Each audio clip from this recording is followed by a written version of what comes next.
What's up guys, and welcome back to another Wizard101 guide. In today's guide, we're going to be covering gold skeleton keys, what they are, how to use them, and the gold skeleton key bosses that they hide. So essentially today, we're just going to be going over a little bit of everything from gold skeleton keys. Before we get super far into the video, please like and subscribe. It helps me greatly and it doesn't cost you anything. Anyways, let's get into the video. So what is a gold skeleton key? A gold skeleton key is essentially a ticket in order to fight an enemy, particularly gold skeleton key bosses, which we'll touch on in a little bit. Gold skeleton keys can be got through either questing. So, for example, the Savior of Wizard City badge gives you a gold skeleton key. Any world that has a badge that is for total completion will give you a gold skeleton key. So, for example, if I go to Krokotopia and we look for the Master of the Oasis badge, this one gives you a free gold skeleton key as well. That is true for every single world. If you fully complete the world, you will get a gold skeleton key. Another way to get them is actually through the loyalty store, which I'll head to right now to show you. So if we look through the loyalty store, we can actually see that Majid sells a gold skeleton key. You can buy up to 3, which you can see on this left-hand side. It says 3 purchases left. You can buy up to 3 within a month if you can claim that amount of tokens. Depending on how long your membership is or how long you've had your membership, you get more tokens. But this is a fairly easy way to get them. It's free. It comes with your membership. Another way to get them is through either PvP, Decathlon, Beast Moon crafting. All of those drop gold skeleton keys as well. So those are all ways for you to get your hands on gold skeleton keys. I also quickly wanted to go over how gold skeleton key dungeons work and how you actually use the key. For example, I believe this is the Spirit of Ignorance fight. I could be wrong about that. I'm pretty sure that I'm correct. So essentially, you stage your group in this sigil. Now, mind you, once you bring your group into the dungeon and you open it, they cannot leave. You can't restart the dungeon. So you're going to walk up to this lock, and then you can press X to unlock it. In this case, I'm not going to do Spirit of Ignorance right now, but that is how you use the key. You want to make sure that everyone that you want in your gold skeleton key fight is in this room when you use the gold skeleton key. Otherwise, they won't be able to teleport into the fight. It'll say you're busy, and you will be out of a gold skeleton key. So make sure you have all your players ready before you even enter this kind of staging or lobby area. I also just want to note that gold skeleton keys are actually extremely important. Gold skeleton keys allow you to fight gold skeleton key bosses, which the gold skeleton key bosses sometimes have extremely rare or extremely good drops that you're going to need, or can greatly improve your quality as a quester. So for example, Brimstone Revenant is actually dropped by the high Loremagus. So there's plenty of different spells like that. For example, Nautilus Unleashed is also a gold skeleton key boss drop.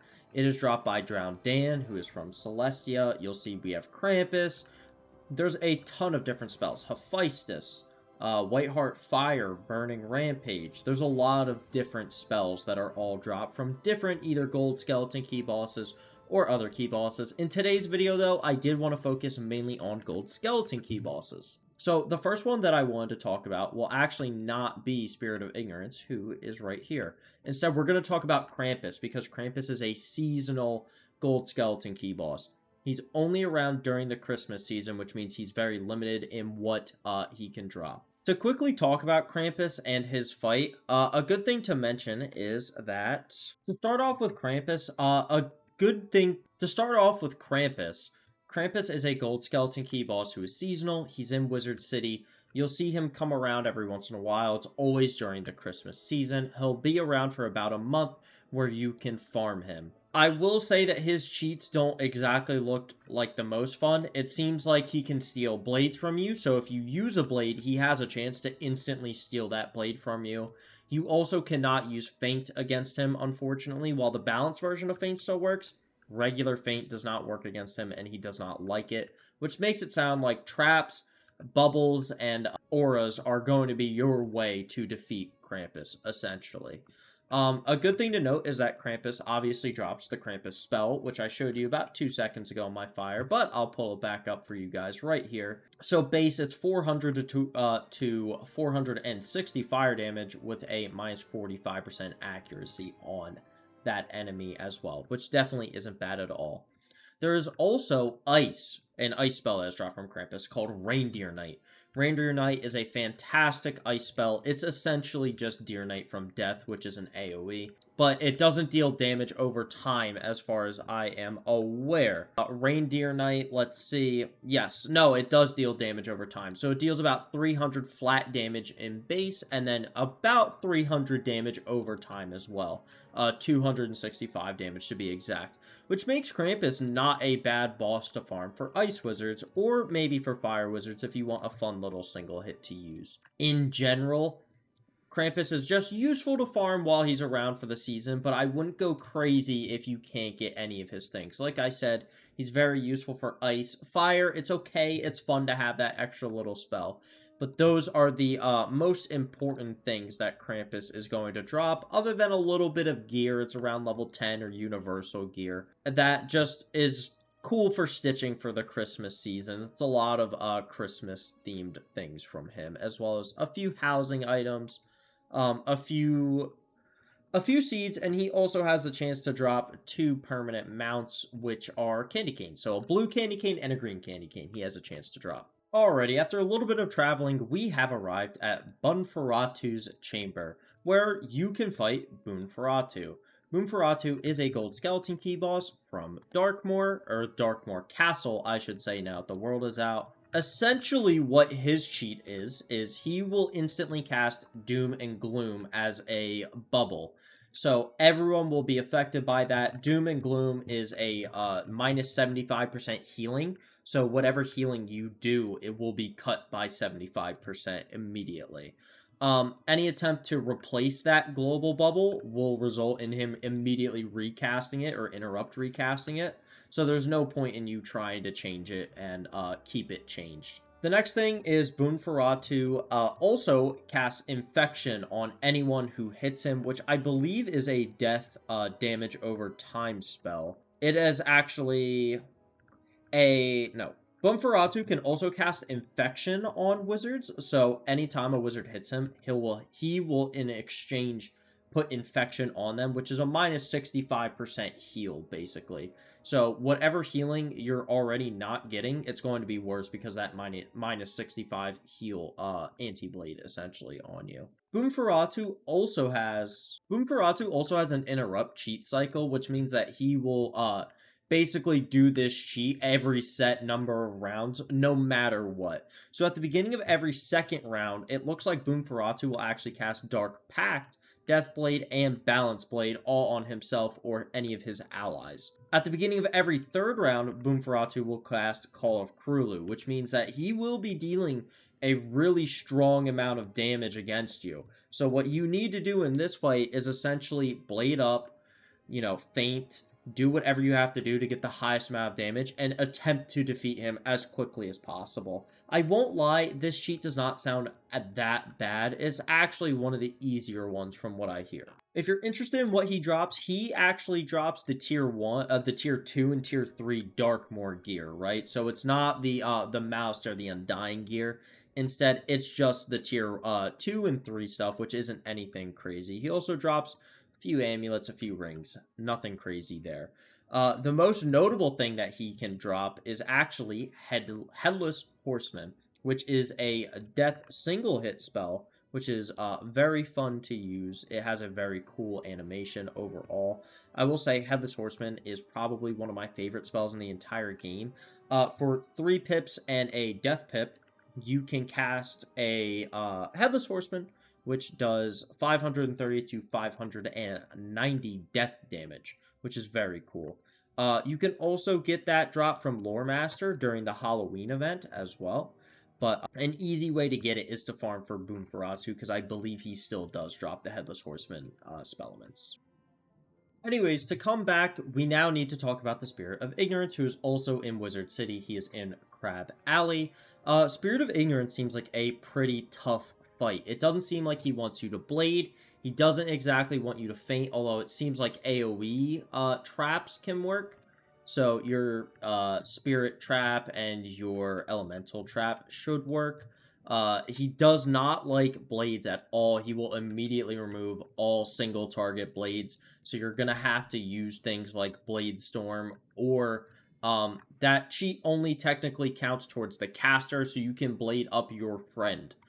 From what it seems like. Yeah, if you use Feint, he'll also use Sacrifice and just get rid of it. He does not like Feint. It seems like auras and bubbles are going to be your way to defeat him.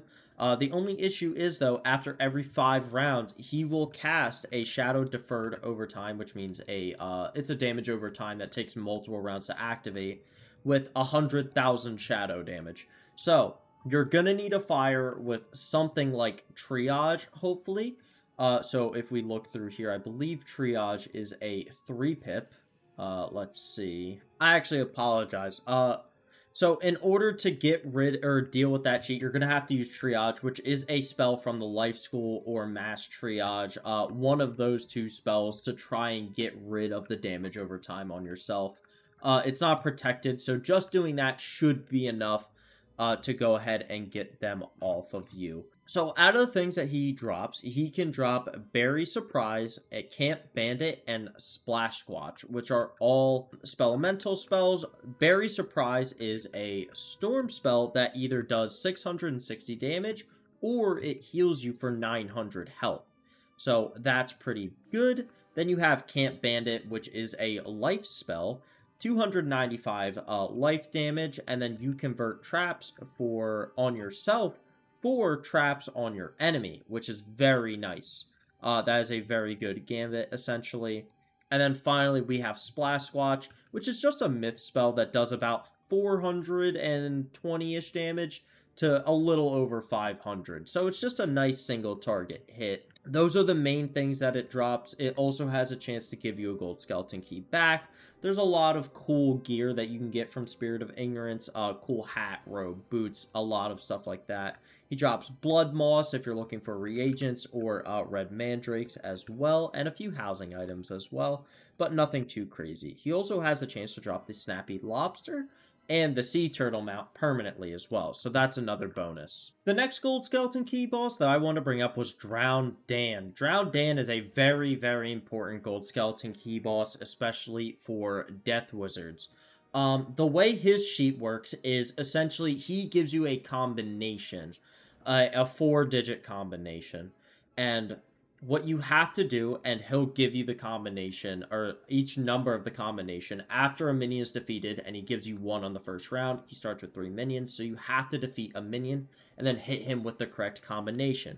For example, you have a potential combination is 1, 5, 2, 7.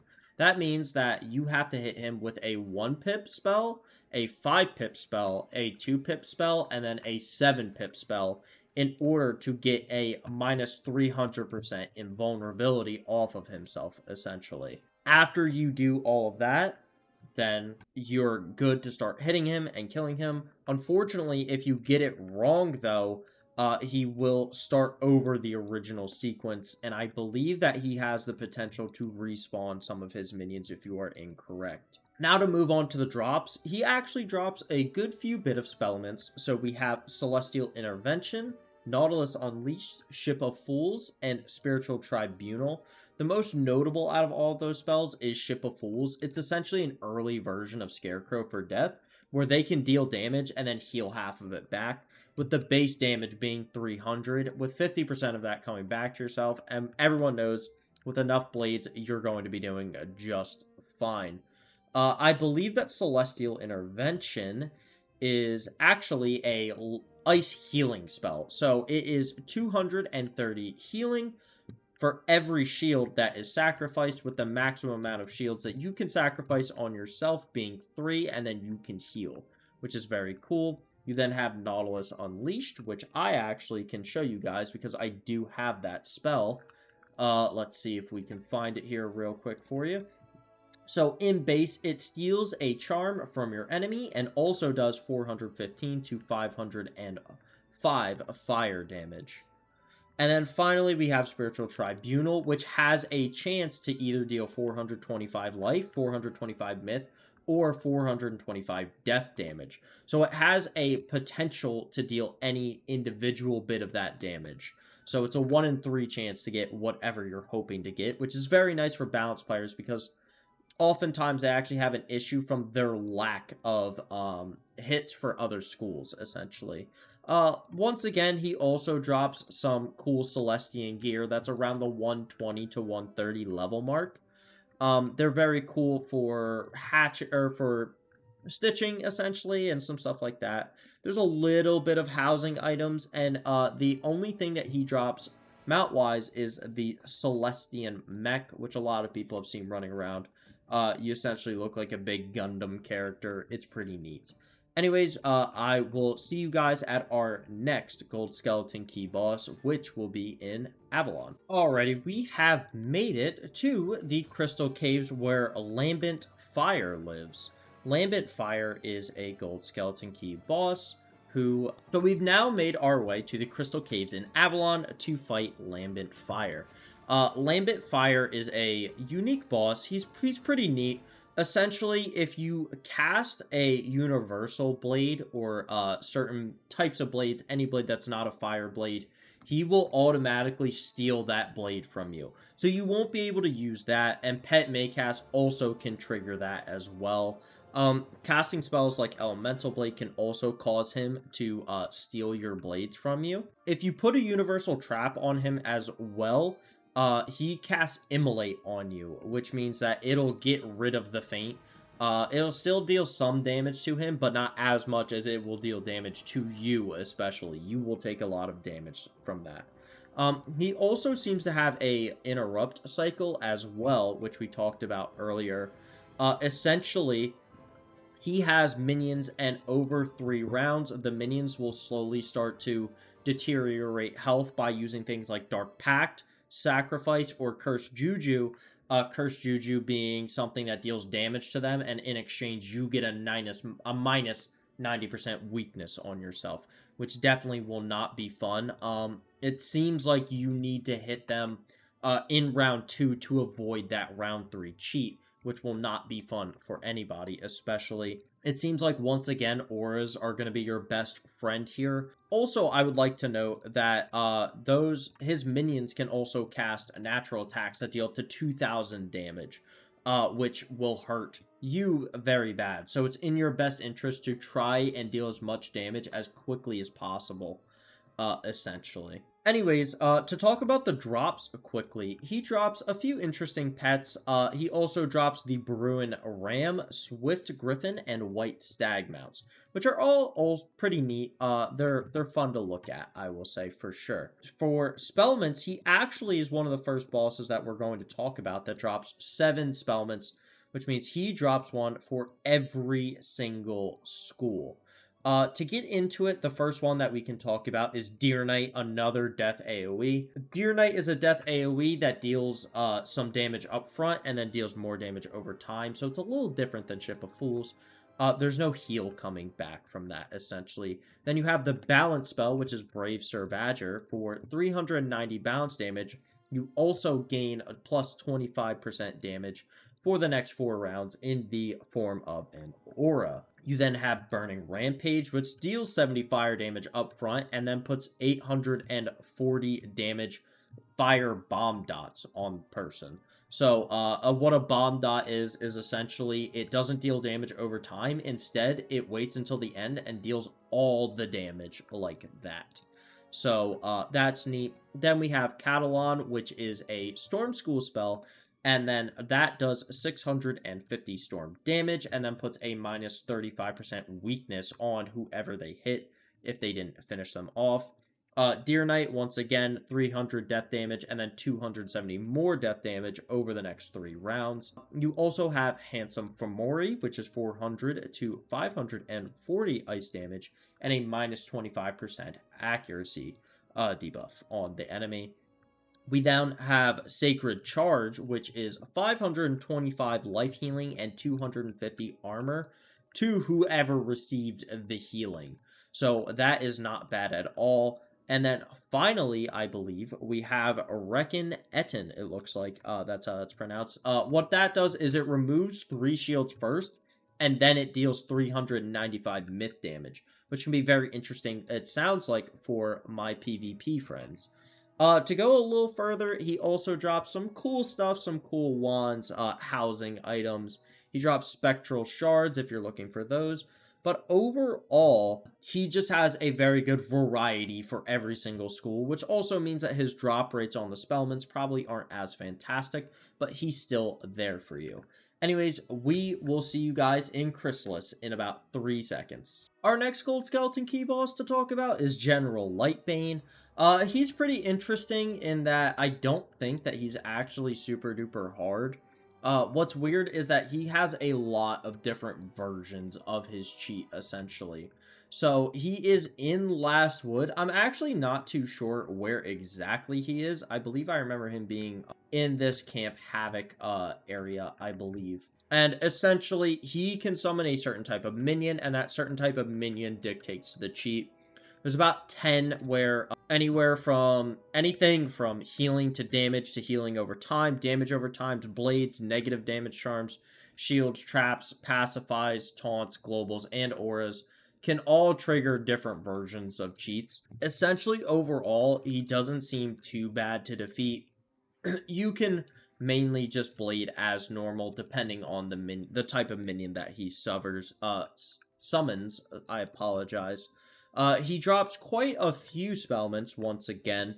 So we have 7 Spellments, 1 for each school once again. He also drops 3 mounts, which is the Dual Dragonflyer, the Monarch Butterfly, and the Stone Hopper mount. He drops a good bit of 160 gear, so if you're interested in any of that, as far as I'm aware, it's nothing that's too good, and it only appears to be for a slim majority of schools. The only one that has all 3 seems to be Ice, surprisingly. To get into the different... So for the 7 Spellments that he drops, the first one that he drops is a Burrowing Bane. It is a life hit that is 760 life damage in 2 bomb dots, so about 1500 damage. And here he is, in case you were curious, all the way up by the end of Camp Havoc. So that is the first one, that is Burrowing Bane. Then we have Deer Mouse Trap, which is 410 ice damage with an extra 40% trap going on after they have hit them. You have Divim's Resurgence, which is 375 bounce damage, as well as 2 minus 30% healing traps. We have Hero of Chrysalis, which is 830 myth damage into bomb dot, so about 1600 damage total as far as I'm aware. Then you have Kiya, which is another version of Divim hitting, which is 300 death damage and a 35% death blade, which is stackable. 375 storm damage, and it extends a heal over time by 2 rounds, is Revolutionary Strike, the storm version. And then finally, we have Whiteheart Fire, which is 370 fire damage and 645 heal over times, which goes over 4 rounds. So it's about 175-ish heal over time per round. So General Lightbane generally has some interesting drops. Nothing too great from him. General Lightbane is just someone that I wouldn't really recommend going out of your way to farm unless you're just looking for maybe some aesthetic gear, or you just are looking to fill out your wizard and fully complete what you're looking for. Anyways, I will see you guys in Dragonspire. Now we've made it to the location of our next Gold Skeleton Key boss. I can tell you where we are. We are in the Athenum. Yes, the Athenum. Now that we are here, here is where the High Loremagus is. So they are over on the left side instead of the right side where regular Loremagus is. So, what does High Loremagus drop? She drops a bunch of level 100 and 110 gear. The interesting thing about her cheats is that for every wizard or minion lacking an aura, she will cast a Star School spell, which applies a minus 200% accuracy aura for that target school that lasts up to 99 turns, forcing you to change the aura. So you're going to need something like Frenzy. Even Berserk would work in this circumstance, just not having it on you would help. If a wizard replaces the given aura, though, but she will recast it. So you have to be very careful and try to aura at the first round, hopefully. If you cast Feint or Mass Feint on her, she will actually use Camp Bandit, which we did talk about before, on that wizard, which can lead to heals for her as well. The balanced version of Feint does not trigger that, but regular Feint and Mass Feint are both triggered by that as well. If we look here, she drops some, like I said, level 100 to 110 gear, hats, robes, boots, and wands. She also drops some housing items. And then she drops Brimstone Revenant, which I showed you earlier. It's 470 base fire damage and an extra 30% trap on that person. You then have Keeper of the Flame, which is a 400 myth damage spell, and then a 35% trap on them at that point. You then have the Loremaster spell itself, which is 315 to 395 balance damage, which also applies a minus 15% blade and a minus 25% accuracy debuff. And finally, we have a Luminous Weaver. Luminous Weaver is a life spell that does 370 life damage and then does minus 25%, puts a minus 25% blade on the person. I believe that covers everything that I wanted to talk about High Loremagus, so we are going to head over to Azteca, and I will see you guys right over there. Now that we are in Azteca, we are in 3 points, and we are looking about fighting Ixcax Cursedwing. Ixcax Cursedwing, he's a relatively easy gold skeleton key boss, if we're honest. The cheat here isn't that bad. Essentially, if an ally or an enemy is defeated, she cheat casts Berserk, and the remaining minions will cast Fortify. Fortify being a minus 15% to all incoming spells for the next 4 rounds.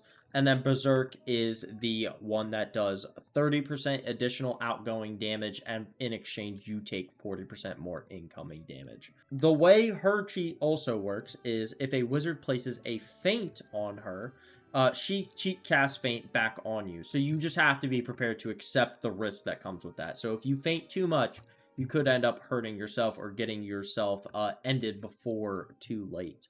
Mass Feint also does not trigger that.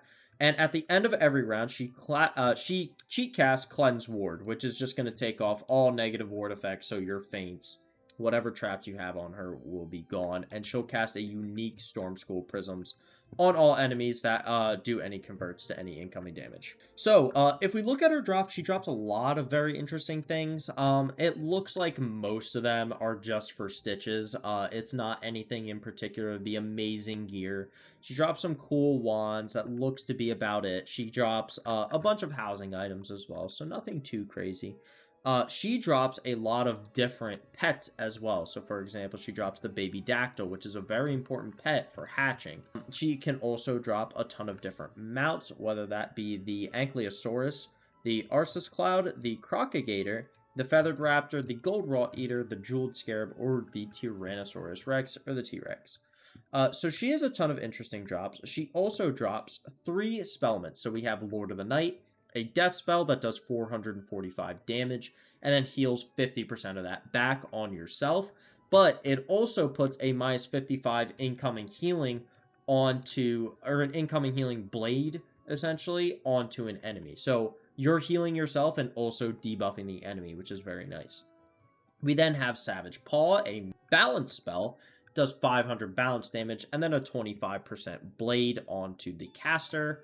And then finally, we have Winter Moon, which is 555 ice damage, and the person who is damaged by that is then stunned for the rest of the round, or for 1 round. So it's not a bad ice hit at all. All the spells there are okay. They're nothing I would call groundbreaking. They're very neat. If you want to do this boss, you're mainly doing it probably to try and get one of the cool mounts or a cool stitch. Anyways, I will see you guys in Grizzleheim. As we're coming up on it, King Borr is the next Gold Skeleton Key boss that I wanted to talk about. What his cheat is, essentially, he starts with a minion, and that minion casts Shadow Sentinel on him, which intercepts 75% of the damage that is going on to the minion. Or I apologize. He casts the Shadow Sentinel, which then does a minus 75% incoming damage onto his minion, not him. So essentially what you need to do is you need to end King Borr just before you want to end the minion or end the fight. So the minion will also revive itself as long as King Borr is alive. So if you end up accidentally ending the minion before King Borr, they will revive themselves. You also cannot cast Feint. No Feint, no Mass Feint. The balanced version of Feint is fine, but no Mass Feint, no regular Feint. Other than that, you can do whatever you need to. You can use Shadow Strike for Pierce, which is what I recommend. Bring Pierce Blades. This fight overall is very easy, and he also drops a good bit of items, whether that be a little bit of level, anywhere from level 50 to 130 to 140 gear. He drops a little bit of it. Once again, looks like a lot of Stitch stuff. Nothing too crazy there. The things that he does drop are 3 Spellments, which are very, very good, as well as a few different interesting pets. Like he can drop Fenrir, for example, which is a very neat pet. I believe that is a life pet, I want to say, or a fire pet. It's actually an ice pet, and it gives you some neat stuff. The 3 Spellments that he drops is Grendel's Amends, which is 1225 myth healing, which is very neat. We also have Hammer of Thor, which is a very strong storm spell. It removes all positive wards, or sorry, it removes all negative wards on the caster, and then also does 690 storm damage onto the enemy. Then we have Ratatasker's Spin. Ratatasker's Spin is one of the best spells in the game for life. It is a AoE that does 310 to 340 base life damage and is very, very good for questing. I recommend that all lives do this boss at least a few times until they get Ratatasker's Spin, as it is so important. It just helps speed up your playthroughs a lot, and it's overall very, very good. He also drops the Raven, Snow Ram, and Tawny Ram mounts, which are all perms, which is just a few cool rams, a few cool things, that's all. Next, I will see you guys back in Aquila. Now that we're here, we could talk about Lady Stonegaze. Lady Stonegaze is generally a very easy Stone Skeleton Key boss. What you mainly need to do is buff yourself, do not put any feints on, and just try and end the fight with just auras, bubbles, and blades. That is because if you cast any spell on her, including AoE spells, traps, or charms, she will polymorph you into a statue for 99 rounds. During that time, you have a deck of 77 cards, with all of them being pass cards, besides for one that says Break Free. They can be discarded, so you can get out of it relatively quickly, but if you're unlucky, it could take you up to 10 rounds to break free. Another thing is also that you need to use the blindfolded hits that she gives you, essentially. Otherwise, she will use a moon version of Blessing to restore herself back to 100% health. So you need to play with her and use her cheats to your advantage. Essentially what it is, if you get a blindfold hit, it's a random spell from a particular school. So it could be any random storm spell or any random myth spell. It could be anything, and you need to use those spells to hit.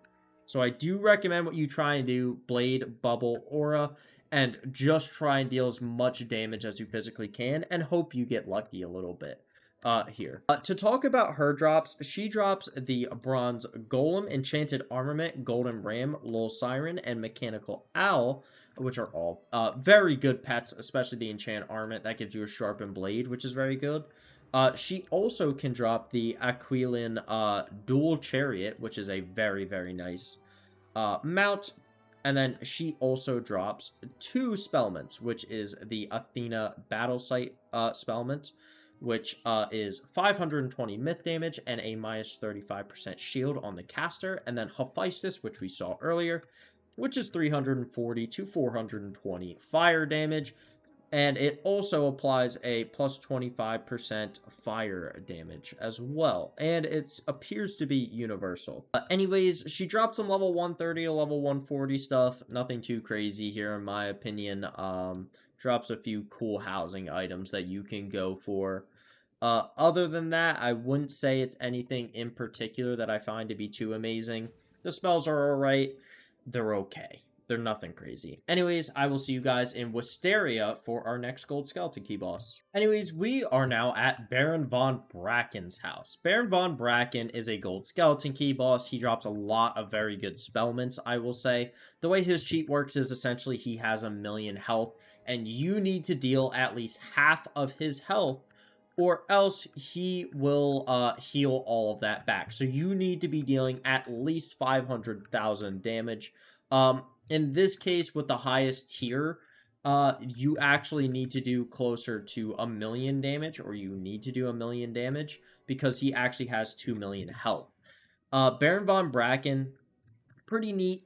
If you hit him with a feint, well, all he ends up doing is putting a natural attack on the enemy, which does 420 death damage, which is nothing too bad in exchange for being able to put on a feint. He actually has one of the best healing spells in the entire game. But before we talk about that, let's talk about the mounts that he has real quick. He has the Fantastic Unicorn and the Mythic Unicorn pet, as well as a level 120 to 130 hats, robes, boots, and wands. Otherwise, nothing too crazy there. The first spell to go over is Angry Snow Pig, which actually does 265 to 325 ice damage, and it steals a shield from an enemy, the enemy that it hit. We then have Ninja Piglets, which is a balance spell that does 420 to 510 balance damage. And finally, we have Pigsy, which is a universal 750 heal, which is very, very, very strong. And now, ladies and gentlemen, for our final Gold Skeleton Key boss, we will be heading over to Mushu, and I will see you guys there. Anyways, we are at our final boss, and we will be talking about Takanobu the Masterless. Takanobu the Masterless is actually a very interesting case because he has universal drops all around that are very good for everybody, right? So he has very good gear for PvP, for example. I know a lot of PvPers seek out some of Takanobu's gear. For example, he's a really good 170 robe, hat, boots, amulets, rings, wands, decks. He has everything that you could possibly need gear-wise, which is very good, including a Thames, obviously. He also drops some very interesting housing items. Nothing too cool in my opinion, but if you're into decorating, he does drop some Japanese-style housing items. To talk about the mounts that he has real quick before we go into the spells, we have the Ancient Koi, Bengal Tiger, and Sea Turtle mount, which are all very cool. Finally, to get into the spells that he has Apocalypse, which is a fire spell. It is a 350 fire damage, and it also detonates 2 damage over times, which means that if you have a damage over time and you use Apocalypse, it immediately takes all of the damage out, kind of like how a bomb dot works. We then have Catch of the Day, a storm spell, which gets rid of 2 charms that a enemy has. So, for example, it'll probably get rid of their blades. And then it also does 575 storm damage. We have Goat Monk, which is a life spell. It's just 515 to 555 flat damage there. Nothing too crazy. You have an Ice Elemental. So the Ice Elemental spell is 330 ice damage, and in exchange you put a minus 30% weakness on your enemy as well. Monk of Mourning, which is 470 death damage, and a minus 50% shield on yourself. You have Ninja Pigs, which is just 685 myth damage. Nothing too crazy there. And finally, we have Samurai, which is a balance spell, and that does 460 to 540 balance damage. Anyways, that just about wraps up everything that you guys need to know. Like I said in the beginning of the video, please feel free to like and subscribe. It helps me out greatly. It doesn't cost you anything. If you learned anything, please feel free to comment. If you have any more questions, feel free to hit me up in the comments. In the meantime, I will get to editing this video. Everyone have a fantastic rest of your day, and I will see you guys later. Peace out.